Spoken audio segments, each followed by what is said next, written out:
Senhoras e senhores, ao cumprimentá-los, estamos iniciando mais um Diálogo Espírita. A doutrina espírita passada a limpo. Neste momento, convidamos o irmão Dilson Pereira de Barros para fazer a prece de abertura. Então, gente, queridas irmãs, queridos irmãos, onde quer que estejamos, convido a todos para esta prece e pela qual também convido a nós ajustarmos as nossas vibrações para que consigamos sentir as respostas do alto, as emanações dos bons espíritos e para que consigamos então aurir destes eflúvios. Cada um, onde quer que se encontre, procuremos acalmar nossos corações, buscando uma respiração mais tranquila.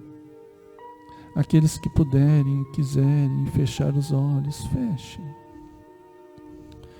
Também, na sequência, procuremos pensar no Cristo, pensarmos em Jesus. À medida que vamos trazendo a imagem, percebemos que vamos sentindo uma vibração diferente, pois pensar em Jesus é assim, já nos traz essa serenidade. Vamos sentir então, gente, todos nós, onde quer que estejamos, procuremos sentir as emanações do Mestre e percebam que estamos recebendo, e estamos recebendo energias dos bons espíritos, do nosso amigo e benfeitor, que neste momento representa Jesus. Que possamos receber as energias de cura para nossas almas enfermiças, através das forças, para que possamos vencer nossas fraquezas, nossas mazelas, vencer o mal que ainda reside dentro de nós. Também pedimos que durante este banquete que se torna esse diálogo, possamos, quem sabe, o alívio às nossas dores, possamos receber, quem sabe, procedimentos ou cirurgias espirituais.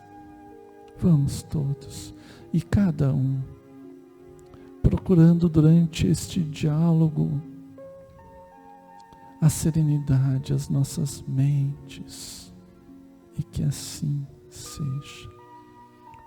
Muito bem. O nosso tema de hoje, quem disse foi Jesus. Embainha tua espada. Está em João capítulo 18, versículo 11. A guerra sempre foi o terror das nações. Furacão de inconsciência abre a porta a todos os monstros da iniquidade por onde se manifesta. O que a civilização ergue ao preço dos séculos laboriosos de suor, destrói com a fúria de poucos dias. Diante dela surgem o morticínio e o arrasamento que compelem o povo à crueldade e à barbárie, através das quais aparecem dias amargos de sofrimento e regeneração para as coletividades que lhe aceitaram os desvarios. Ocorre o mesmo dentro de nós, quando abrimos luta contra os semelhantes. Sustentando a contenda com o próximo, destruidora tempestade de sentimentos nos desarvora o coração. Ideais superiores e aspirações sublimes, longamente acariciados por nosso espírito, construções do presente para o futuro, e plantações de luz e amor no terreno de nossas almas, sofrem desabamento e desintegração, porque o desequilíbrio e a violência nos fazem tremer e cair nas vibrações do egoísmo absoluto que havíamos relegado à retaguarda da evolução. Depois disso, muitas vezes, devemos atravessar aflitivas existências de expiação para corrigir as brechas que nos aviltam o barco do destino, em breves momentos de insânia. Em nosso aprendizado cristão, lembremos-nos da palavra do Senhor: embainha tua espada. Alimentando a guerra com os outros, perdemos-nos nas trevas exteriores, esquecendo o bom combate que nos cabe manter em nós mesmos. Façamos a paz com aqueles que nos cercam, lutando contra as sombras que ainda nos perturbam a existência, para que se faça em nós o reinado da luz. De lança em riste, jamais conquistaremos o bem que desejamos. A cruz do Mestre tem a forma de uma espada, com a lâmina voltada para baixo. Recordemos assim que, em se sacrificando sobre uma espada simbólica devidamente ensarilhada, é que Jesus conferiu ao homem a bênção da paz, com a felicidade e renovação. Uma lição sensacional, emblemática. O que o irmão Jussi, retornando ao nosso trabalho, achou no Evangelho? Seja bem-vindo, irmão. Obrigado, Antônio, Dilson. É sempre uma alegria estar aqui com vocês. É sempre uma alegria trazer ao nosso coração esses assuntos que nos fortalecem, que nos alegram e que, na realidade, são alimentos para a nossa alma, né? Então, Antônio, embainha a tua espada. O Emmanuel deu um final dramático para a reflexão, né? Sem dúvida. Nossa. Bom, quando Jesus expressou esta frase a Pedro, lá naquela noite fatídica em que foi preso pelos romanos e que Pedro se revoltou, ele estava exercitando na prática aquilo que ele sempre ensinou, a lei do amor. E ele sempre foi bem claro nesse sentido de que a lei mosaica tinha feito a sua jornada, que a partir dele nós teríamos que ter uma outra noção de viver. Não é verdade? Uma nova lei surgia a partir Uma dali. nova lei surgia, um novo entendimento sobre o Pai e sobre o nosso comportamento. Era tempo, né? É. Porém, Antônio, nós não prestamos atenção.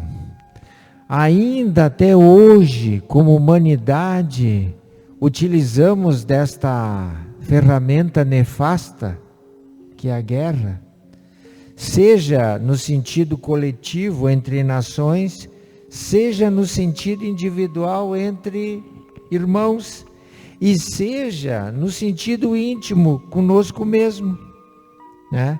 Estamos, ao que parece, diante da nossa inferioridade, em constante estado de guerra, né? A guerra que hoje existe no mundo entre dois países, nós sabemos, ela não começou lá grande, ela começou lá dentro dos irmãos que fizeram a guerra pequenininha. Alguém foi se arvorando no direito de colocar fogo naquele ambiente. O interior de cada homem, né? Então isso é a expressão da bestialidade humana, da irracionalidade humana. No Evangelho, Antônio, tem 2 capítulos que podem nos servir de reflexão. O emblemático do Sermão das Montanhas, bem-aventurados os mansos e os pacíficos, onde Jesus deixa claro que o mundo que nós queremos, o mundo de regeneração, pertence aos mansos e aos pacíficos. Não terá lugar mais para beligerância. Não terá lugar mais, não. Esse é um capítulo que nós estamos encerrando agora nesse processo de transição. Querendo ou não, Antônio. Exatamente. Basta nós saber se nós vamos querer ficar ou se nós vamos sair. É bem simples assim. E também Jesus foi muito ousado. Veja bem a minha pretensão, né? Quando ele nos convidou a amar os nossos inimigos. É verdade. Porque neste capítulo os espíritos superiores utilizaram da grandeza espiritual do Mestre para nos explicar as ferramentas que vamos usar para trabalhar o exercício da nossa vida. Pagar o mal com o bem, dar a outra face quando agredido. E o sentido que nós devemos dar a esta expressão de amar os nossos inimigos. Então acredito que o embainha a tua espada, nós temos material para trabalhar. E como tem. Irmão Dilson, concordas? E como não, né? Um brilhante raciocínio. Eu acredito que o irmão Jussi, ele pegou muito bem. E nas últimas expressões, amar o inimigo, né? A maior caridade que a gente pode prestar a um inimigo, além de não fazer o mal a um inimigo, é buscar de alguma forma fazermos o bem a ele. Mesmo que ele não aceite, que não esteja ali preparado para receber, mas uma prece, por exemplo, é uma atitude bondosa. Que todo espírito encarnado ou desencarnado, ele necessita. E a prece, como ato de amor, disse um espírito certa vez, que ela funciona nessas situações como a água numa rocha dura, né? Ela escorre, encontra uma fissura e penetra. É assim o amor. Também nós temos ali, aqui neste banquete que o Emmanuel nos traz, sobre essas guerras.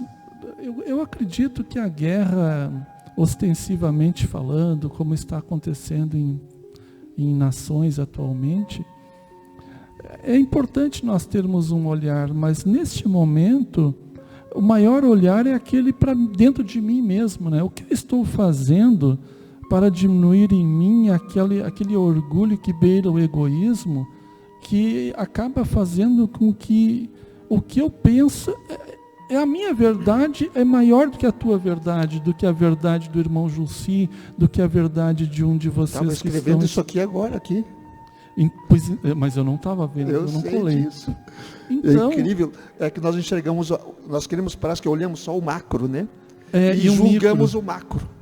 E aí esquecemos de olhar para dentro da gente. O micro, nós temos que olhar o micro. Então essa preocupação me fez refletir sobre a expressão bom combate referida ali também por Emmanuel.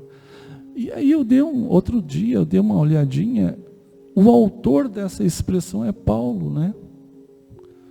Ele lá em Timóteo, existe o porquê quando ele referiu esta expressão. Ele diz, acabei minha carreira e guardei a fé. Mas no contexto ele refere que ele, quando entendeu dos ensinamentos de Jesus, pela qual são renúncias às coisas que nós temos como regramento certo e líquido e certo, se assim posso referir. E aí ele percebe que o bom combate é a renúncia simples. No caso, orar para um irmão que está bloqueado, que não aceita, mas orar no meu silêncio. Eu não preciso e nem devo orar ostensivamente. Eu devo de ouvir mais do que querer e desejar ser ouvido. Paulo, ele escolheu esta linha Muitas vezes, até fiz algumas anotações, né?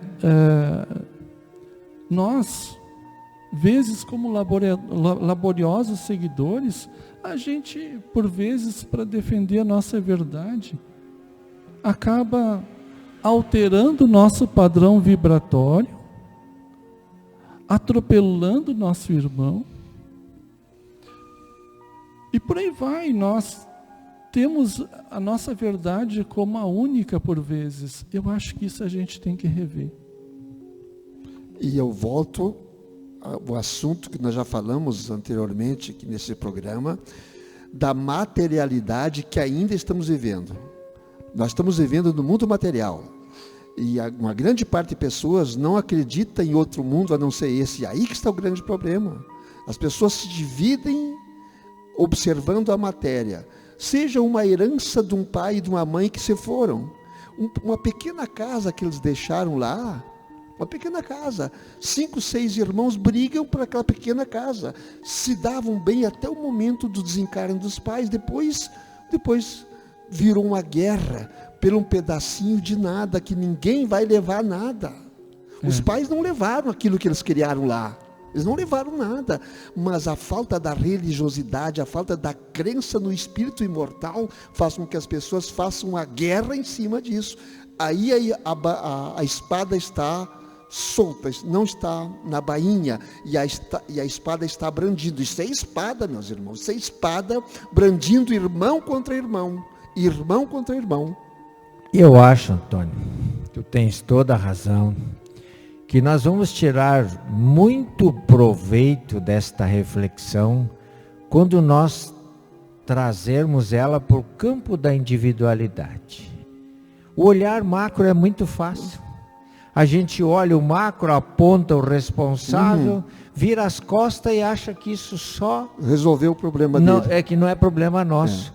Mas quando nós trazemos para a nossa individualidade, para a pequena guerra diária que nós estamos inseridos, em que o nosso orgulho faz com que a gente tire a espada da bainha e fique em permanente estado de guerra, ali é que é o difícil, ali é que é o complicado.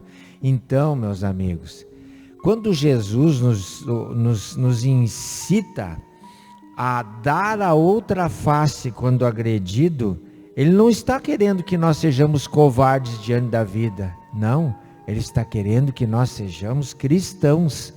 Que o bem, que é a lei maior do amor, prevaleça.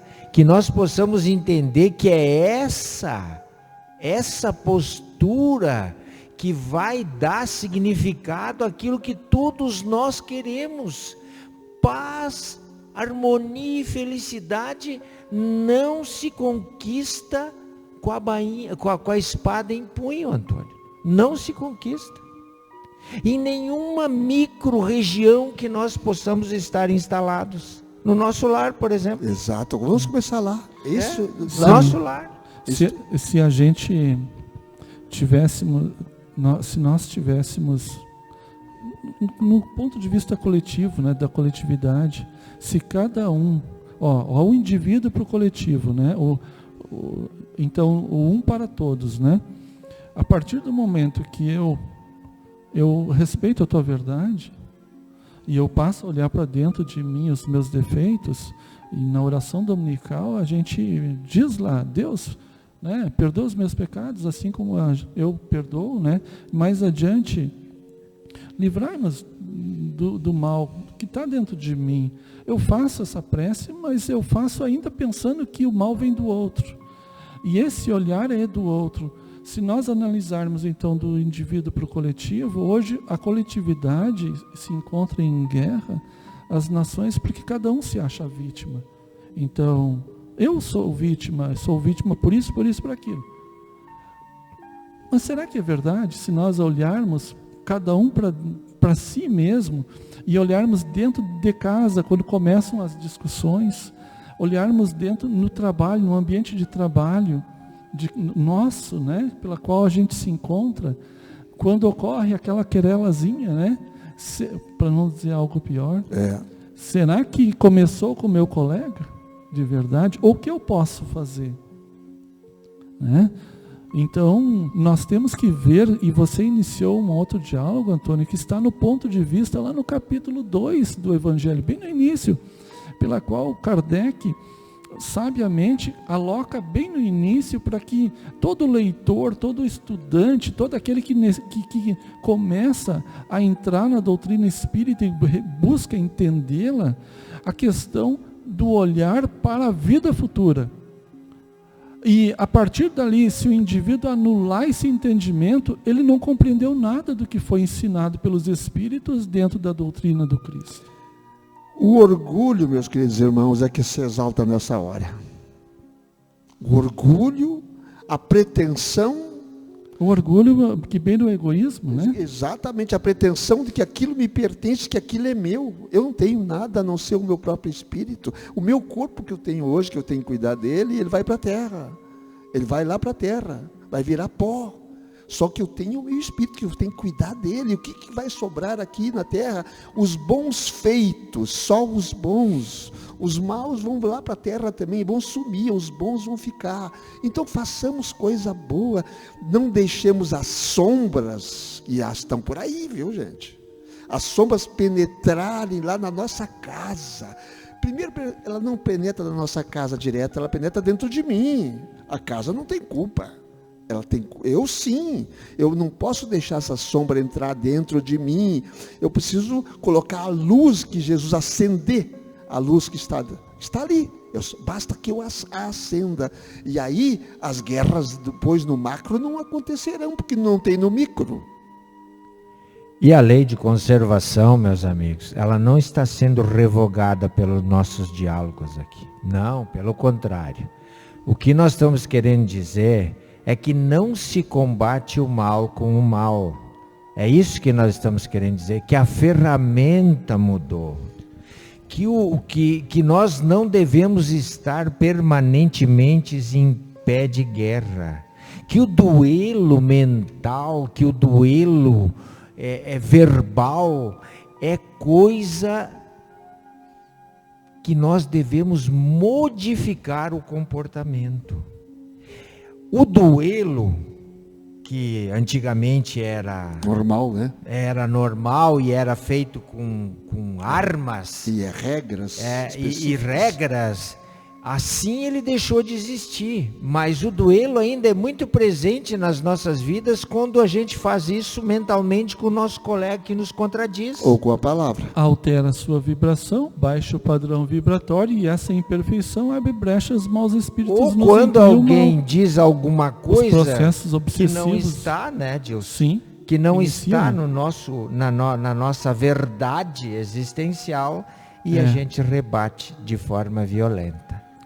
Né? Acabou o nosso tempo, né, gente? Então agradecemos a bondade dos queridos irmãos que nos acompanham todos os sábados de manhã, às 6h30, às 7 horas na Rádio Gazeta e às 19h30 nas redes sociais da Chico Xavier. Pedimos ao irmão Jussi que faça a prece de encerramento.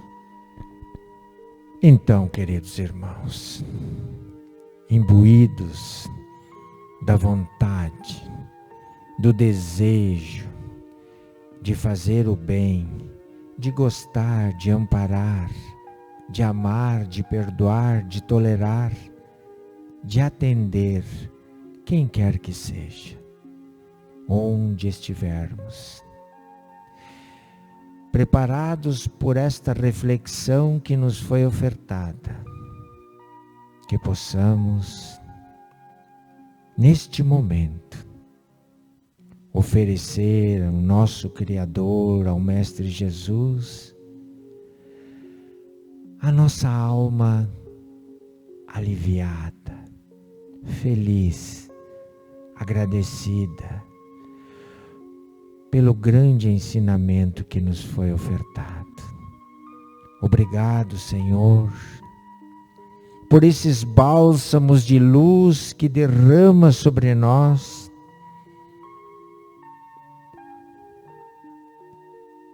a todos os momentos, que nos fortalece, que nos dão coragem, que nos dão esperança, que melhoram a nossa caminhada e compreensão da vida. Quando compreendemos que o ser imortal é bom, é justo, é pacífico, é manso, a vida toda fica mais fácil. Muito obrigado, Senhor, por tudo. Que assim seja.